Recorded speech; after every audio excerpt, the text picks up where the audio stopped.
Nós vamos estudar Hebreus 10, nós já estudamos Hebreus 11, então isso eu quero falar para vocês já inicialmente aqui. Hebreus 11 está lá depois da introdução, então se você quiser ver Hebreus 11, é só voltar lá depois da introdução, nós já fizemos aula de Hebreus 11. Embora, após Hebreus 10, eu vou fazer um Hebreus 11 só para explicar a questão da fé, tá? Só para explicar isso. Mas esse é um vídeo, não vai ser, vai ser um vídeo à parte, ok?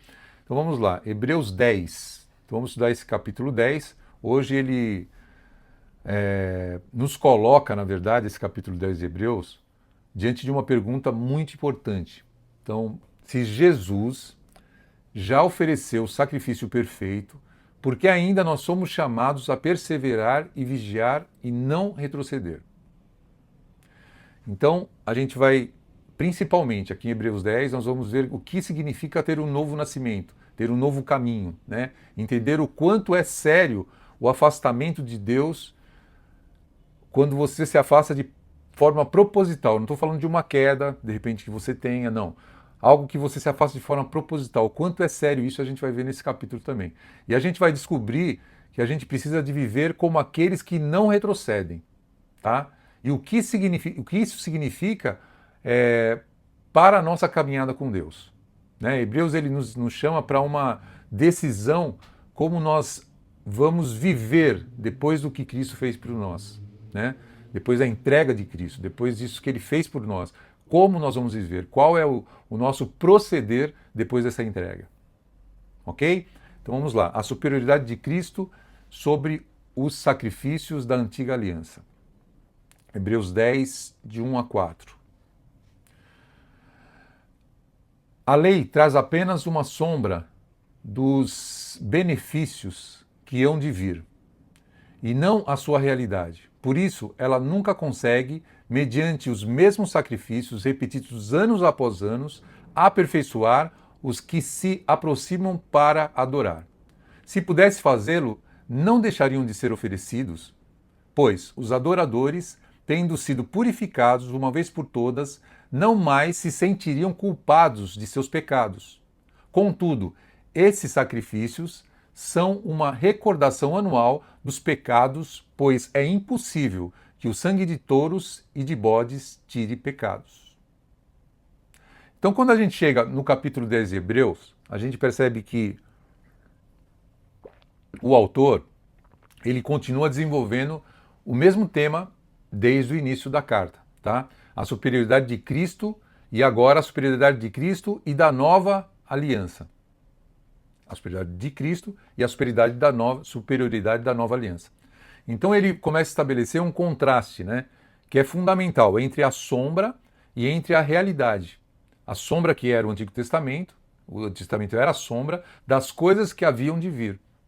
Então ele apontava para algo maior, né? Mas ela mesma não era a realidade completa. Então o Antigo Testamento não era essa realidade completa.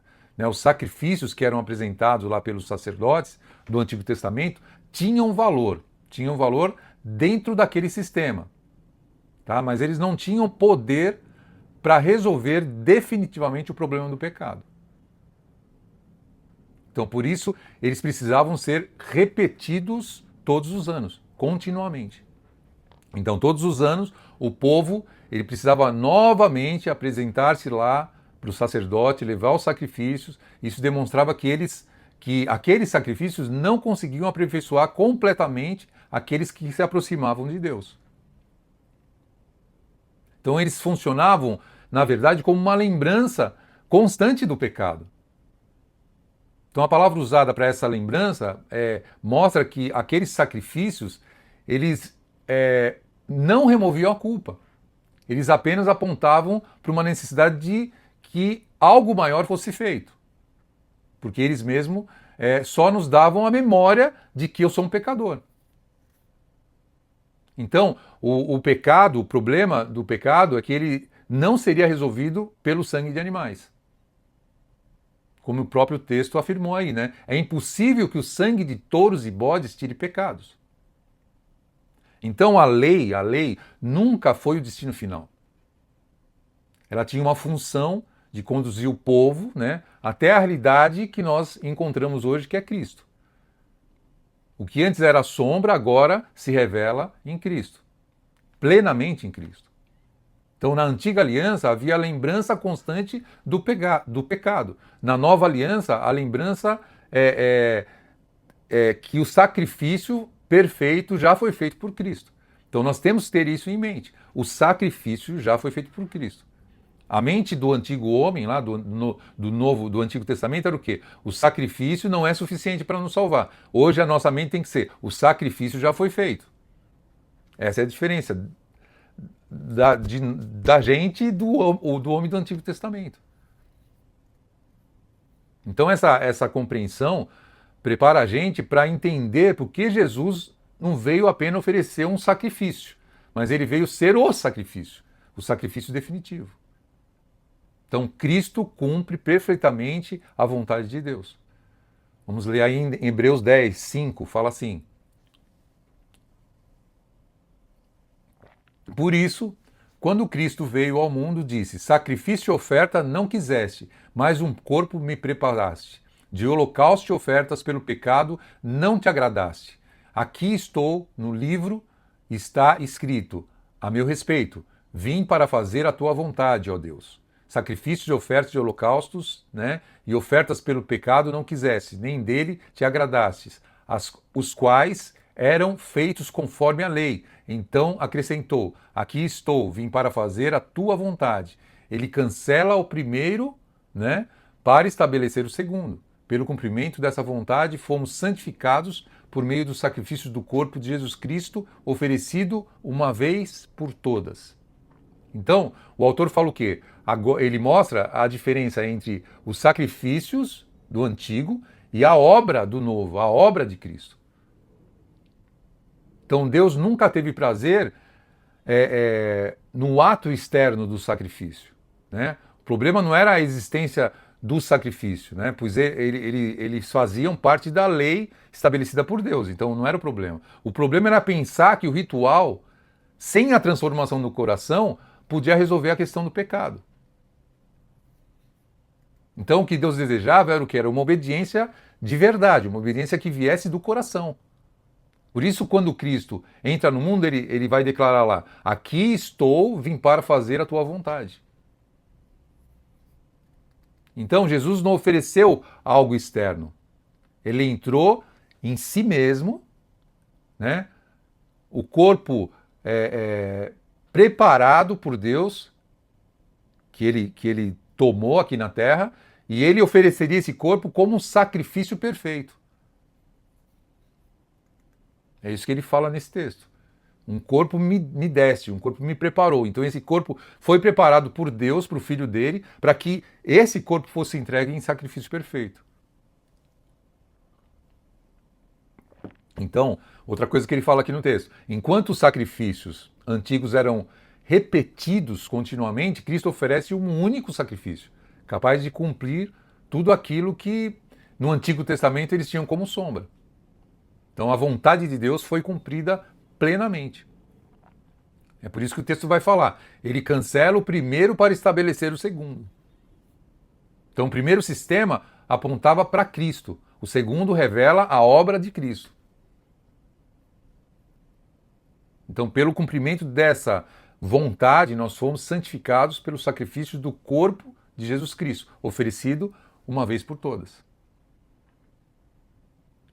Isso é uma grande verdade, né, que a gente encontra no Evangelho lá, né? Nossa santificação, ela não depende da repetição de sacrifício, nem do esforço humano para tentar alcançar aquilo que Cristo já realizou.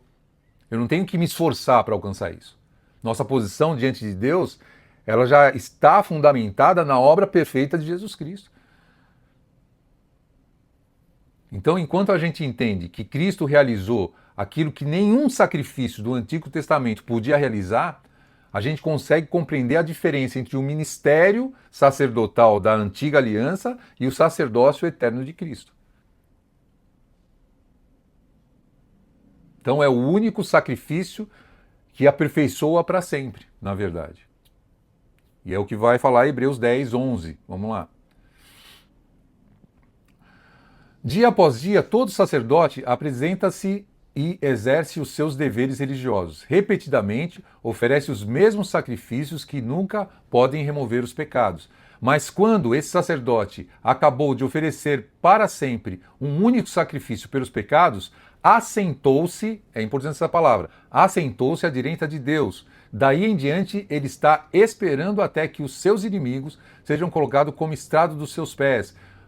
Porque, por meio de um único sacrifício, ele aperfeiçoou para sempre o que estão sendo santificados. Então vamos lá. O autor aqui de Hebreus, ele apresenta de novo o contraste entre os sacerdotes, né, de Levítico, né, o sacerdote da tribo de Levi, e Jesus. Né, os sacerdotes da antiga aliança, eles trabalhavam continuamente. Ok? Continuamente, diariamente, diurnamente, né? Todos os dias eles exerciam ali as funções de sacerdócio, né? Ofereciam os sacrifícios, recebiam os sacrifícios do povo, oferecia a Deus. Mas nenhum desses sacrifícios eles conseguia resolver o problema do pecado. Então, a repetição, né, vai demonstrar o quê? A limitação da obra que eles estavam fazendo. Mas quando Jesus oferece o corpo dele, né, algo completamente diferente vai acontecer aqui. Depois que ele entrega a vida como sacrifício perfeito, ele se assenta à direita de Deus. Isso é muito importante, essa palavra. Então essa imagem é importante a gente guardar. O sacerdote do Antigo Testamento, ele permanecia de pé. Porque o seu trabalho, ele nunca terminava. Então, o permanecer de pé é isso, o trabalho nunca termina. E Cristo, ele faz o quê? Ele se assenta. Por quê? Porque a sua obra é conclusiva. Então ele conclui a sua obra, por isso ele se assenta, por isso essa figura do se assenta. Então o sacrifício de Jesus não precisa ser repetido. Ele foi único, ele foi perfeito e ele foi suficiente. Por isso que o texto vai declarar, né? Por meio de um único sacrifício, ele aperfeiçoou para sempre os que estão sendo santificados. Então ele aperfeiçoa quem? Os que estão sendo santificados. Quem são esses? Somos nós. Então, em Cristo, a gente tem uma obra completa. Mas também estamos vivendo um processo de santificação. O texto fala exatamente isso. Existe a obra completa, mas essa obra nos leva a um processo de santificação contínuo. Então nós já fomos alcançados pelo sacrifício perfeito de Jesus, mas continuamente nós estamos sendo transformados pela ação de Deus nas nossas vidas. Então, a segurança da nossa fé não está baseada naquilo que nós conseguimos fazer, mas naquilo que Cristo já fez. Entendeu? E essa certeza que conduz a gente a um próximo ponto. A nova aliança, ela não apenas oferece um sacrifício perfeito, mas ela também estabelece uma relação entre Deus e o povo de Deus. Então a nova aliança, ela traz o quê? Um perdão definitivo. Hebreus 10:15, vamos lá. O Espírito Santo também nos testifica a esse respeito. Primeiro, ele diz: esta é a aliança que farei com eles depois daqueles dias, diz o Senhor. Porei as minhas leis em seu coração e as escreverei em sua mente. E acrescenta: dos seus pecados e iniquidades não me lembrarei mais. Onde esses pecados foram perdoados, não há mais necessidade de sacrifício por eles. Olha que interessante isso aí. Isso aí é diferente de você confessar pecados, tá, gente? Os pecados precisam ser confessados. Ele está falando aqui da necessidade de sacrifício. Então não existe mais necessidade de sacrificar pelos pecados, porque já foi sacrificado. Vocês entendem a diferença, amém? Então, depois dele apresentar esse sacrifício superior, né, de Cristo, ele vai falar aqui, ele mostra que agora o resultado dessa obra, né, a realidade é o quê? É a nova aliança. Então ele utiliza o que? A promessa anunciada porque é um trecho de Jeremias, né, para demonstrar que aquilo que Cristo realizou já estava nos planos de Deus. Já estava lá, o profeta já estava anunciando isso. Então, a grande diferença entre a antiga e a nova aliança está na maneira como Deus se relaciona com o povo. Isso é a grande diferença da antiga e da nova aliança. Na antiga aliança, a lei ela estava escrita em tábuas de pedra. Agora a lei está onde? Está escrita no coração. Então Deus escreve a vontade dele no coração e na mente daqueles que pertencem a ele. Então a transformação ela não acontece só de forma exterior. Ela acontece dentro. Deus trabalha no interior do ser humano. Mas ainda existe uma outra promessa que ele coloca aqui no texto. Dos seus pecados e iniquidades eu não me lembrarei mais.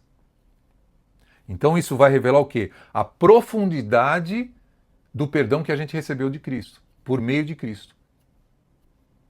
Porque os sacrifícios no Antigo Testamento lembravam aquele que sacrificava, aquele que levava o sacrifício, que ele tinha pecado. Então lembrava, olha, você tem pecado, então leva o sacrifício lá para o sacerdote.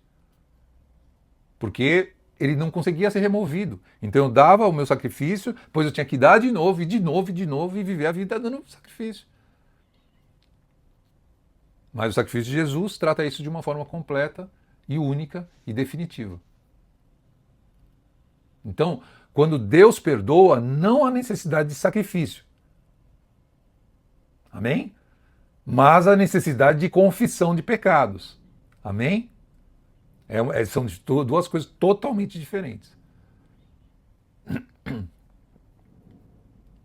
Então a obra de Cristo ela encerra essa tentativa humana, né, de buscar uma solução para o pecado por meios pelos seus próprios meios, pela sua mão, pelo seu braço, pelo seu sacrifício. Então eu vou e levo o sacrifício. Não vou levar meu sacrifício. Hoje em dia ainda nós temos nas igrejas, infelizmente, pregações sobre isso. Não tragam a sua oferta, tragam o seu sacrifício a Deus para que sejam limpos todo o pecado que você teve. Não, já foi limpo. Então não precisa tentar. O Evangelho ele apresenta essa realidade nova. Eu não preciso tentar alcançar aquilo que Cristo já alcançou por mim. Então o perdão está firmado na obra do meu Cristo. Esse perdão abriu um caminho para uma bênção de nível maior agora para a minha vida. O acesso direto à presença de Deus. Essa é a grande bênção que eu tenho. Então, o privilégio de entrar na presença de Deus. Hebreus 10, 19, vamos lá. Fala assim: portanto, irmãos, temos plena convicção para entrar no Santo dos Santos pelo sangue de Jesus, por um novo e vivo caminho que ele nos abriu por meio do véu, isto é, do seu corpo. Temos, pois, um grande sacerdote sobre a casa de Deus. Sendo assim, aproximemo-nos de Deus com um coração sincero e com plena convicção de fé. Não deixemos de reunir-nos como igreja, mas procuremos encorajar-nos uns aos outros, ainda mais quando vocês veem que se aproxima o dia. E é muito louco aqui, porque o escritor ele fala assim, ele inicia esse texto aqui, muito importante, ele vai dizer, portanto, né? Então essa expressão assim, né, que ele usa, mostra que existe uma conclusão, baseada naquilo que ele já estava apresentando anteriormente. Portanto, né? Então, assim, se Cristo ofereceu um sacrifício perfeito, né, se nossos pecados foram perdoados, e se nós temos um grande sacerdote diante de Deus, agora, portanto, nós temos liberdade para nos aproximar na presença divina, na presença de Deus. E esse, assim, é o maior privilégio da nova aliança. Antes o acesso ao Santo dos Santos era restrito. Existia um véu que separava o homem da presença de Deus. Mas, através de Cristo, um novo vivo caminho, isso foi aberto para nós. O próprio corpo de Cristo torna-se o caminho, o acesso, né, o véu, o caminho que nos leva à presença de Deus. Então, o que separava foi removido. Agora a gente pode se aproximar de Deus com a confiança não baseada na nossa própria justiça, mas naquilo que Jesus realizou. Por isso que o texto vai chamar a gente para se aproximar, né? Ele fala assim, com um coração sincero e com plena convicção de fé. Então a nossa aproximação de Deus, ela não acontece por um mérito humano. Ela acontece pela confiança na obra de Cristo.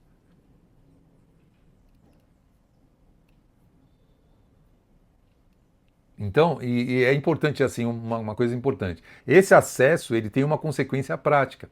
Então a vida do cristão, ela não pode ser vivida de forma isolada, né? Porque o autor está dizendo, não deixem de se reunir como igreja. Então a fé cristã envolve comunhão. Não existe cristianismo sem a comunidade do cristianismo. Por isso Deus estabeleceu a igreja como um ambiente de encorajamento, de crescimento, né, de fortalecimento da fé. Então a caminhada cristã, ela precisa ser compartilhada. Quando a gente se reúne, nós somos fortalecidos para permanecer firmes nesse caminho, enquanto a gente aguarda o cumprimento das promessas de Deus. Então, o mesmo Cristo que abriu o caminho para a presença do Pai, também nos coloca numa família espiritual, que é a igreja. Então, por isso, aproximar de Deus e permanecer conectado ao corpo de Cristo fazem parte dessa nova aliança. Amém? E aí vem o perigo de se rejeitar deliberadamente, né, propositalmente a Cristo. Hebreus 10, 26 fala assim: se continuarmos a pecar deliberadamente, depois que recebemos o conhecimento da verdade, já não resta sacrifício pelos pecados, mas tão somente uma terrível expectativa de juízo e de fogo intenso que consumirá os inimigos de Deus. Quem rejeitava a lei de Moisés morria sem misericórdia.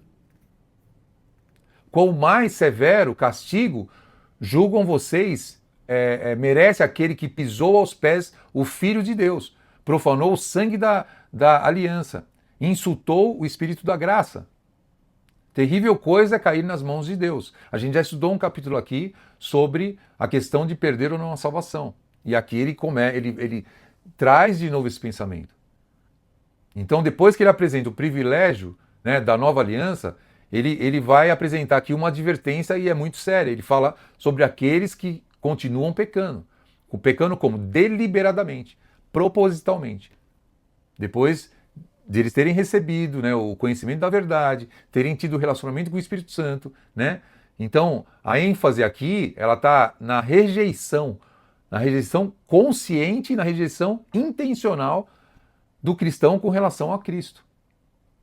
Então não se trata de uma pessoa que luta contra o pecado, não é isso.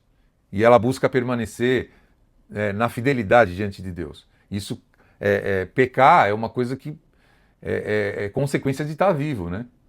Então, mas o texto ele vai tratar do quê? De alguém que conhece a verdade, mas decide rejeitar esse sacrifício capaz de salvar. O único sacrifício capaz de salvar. Então, o argumento do escritor aqui de Hebreus é construído a partir do quê? De um contraste. Né? Se a rejeição da lei de Moisés recebia uma consequência séria, quanto mais grave é desprezar o Filho de Deus e profanar o sangue da aliança, é isso que ele fala no texto, né? E rejeitar a ação do Espírito Santo e da graça de Deus. Né? Então, o objetivo dessa advertência, eu creio, não é afastar aquele que confia, né, em Cristo. Né? É mostrar a seriedade de abandonar aquele que é o único caminho de salvação para nós. Então não existe outro sacrifício, não existe outro caminho. Então por isso a resposta correta diante da obra de Cristo é o quê? Permanecer na fé e valorizar aquilo que a gente já recebeu de Deus. E foi o Cristo, foi essa. Então essa advertência, ela conduz a uma reflexão muito séria. Se Cristo ele entregou o sacrifício perfeito para nós, a gente precisa permanecer firme nele e não voltar para trás.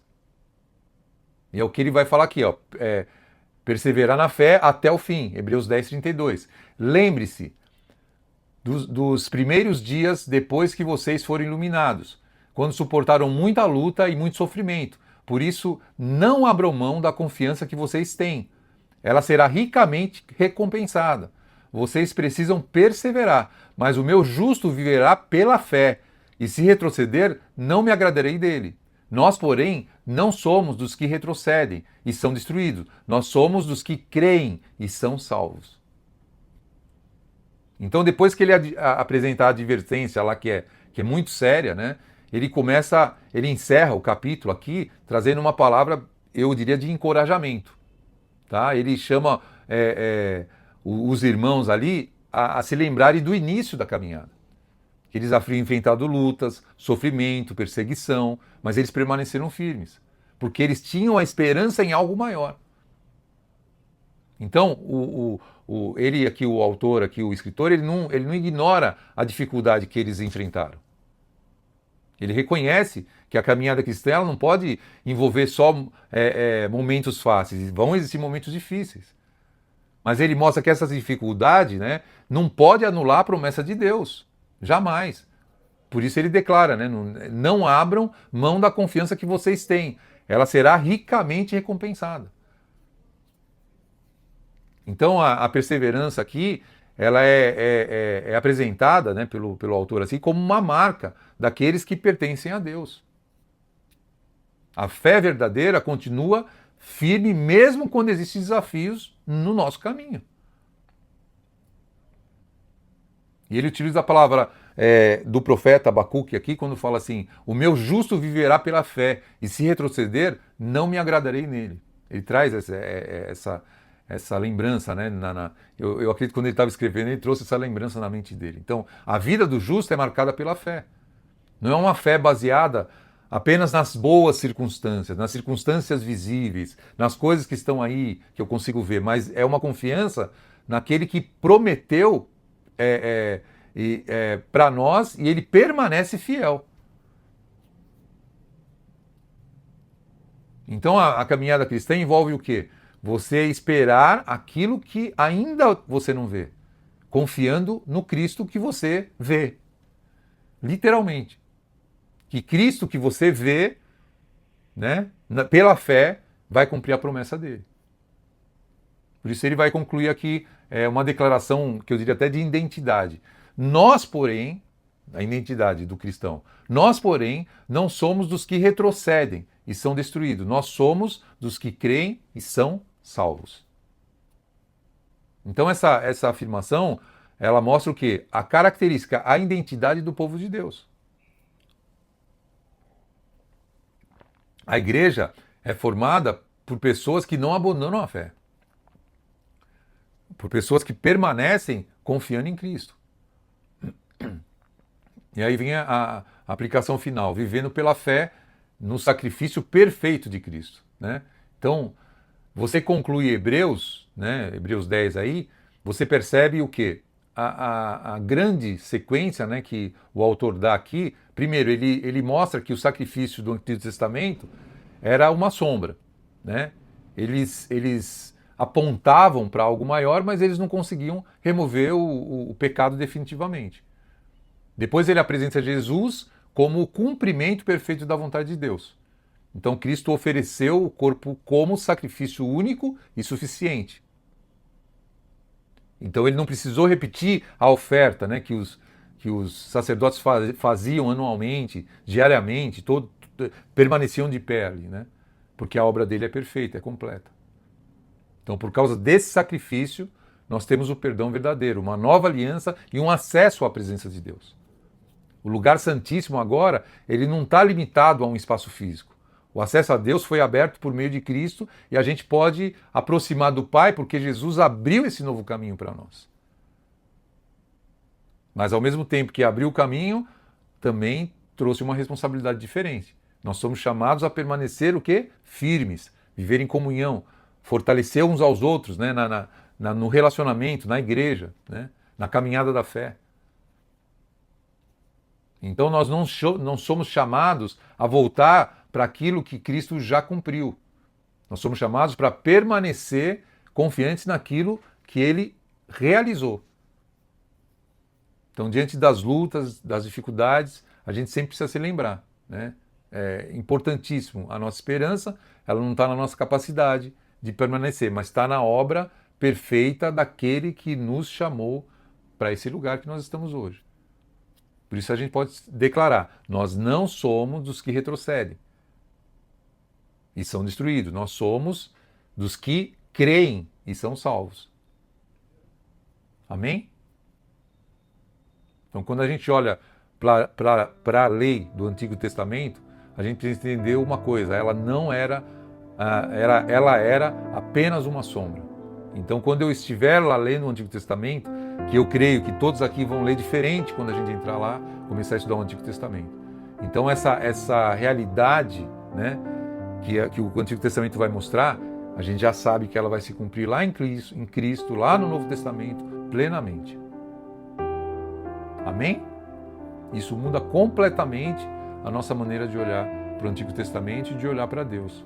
Então na Antiga Aliança, a lembrança era do pecado. Todo ano eu lembrava do meu pecado, porque eu tinha que ir lá sacrificar. Mas na Nova Aliança, a lembrança é do quê? Do sacrifício de Jesus, que nos liberta do pecado. E outra coisa muito importante, o que Deus deseja, né, sempre desejou, desejava e sempre desejou, não era simplesmente o sacrifício colocado ali no altar. Deus queria o quê? O coração daquele que entregava o sacrifício. E aí Jesus vem e cumpre isso, tudo isso. Né? Jesus Cristo cancela o primeiro para estabelecer o segundo. Então, os antigos sacerdotes lá do Antigo Testamento, eles permaneciam de pé, é isso que fala a palavra, porque o trabalho deles não terminava nunca. Eles precisavam oferecer sacrifício, continuamente. Mas Jesus, depois de oferecer sacrifício, ele faz o quê? Se assenta ao lado do Pai, porque a obra já estava concluída. E a gente tem acesso agora ao lugar santíssimo, que não é apenas um lugar físico, agora é um lugar onde o meu coração se apresenta diante de Deus todos os dias, por meio do sacrifício de Cristo. Todos os dias em oração, todos os dias. Estou ali diante de Deus, estou apresentando o meu coração como sacrifício vivo, né, a Deus. Porque Cristo já deu o corpo dele por mim.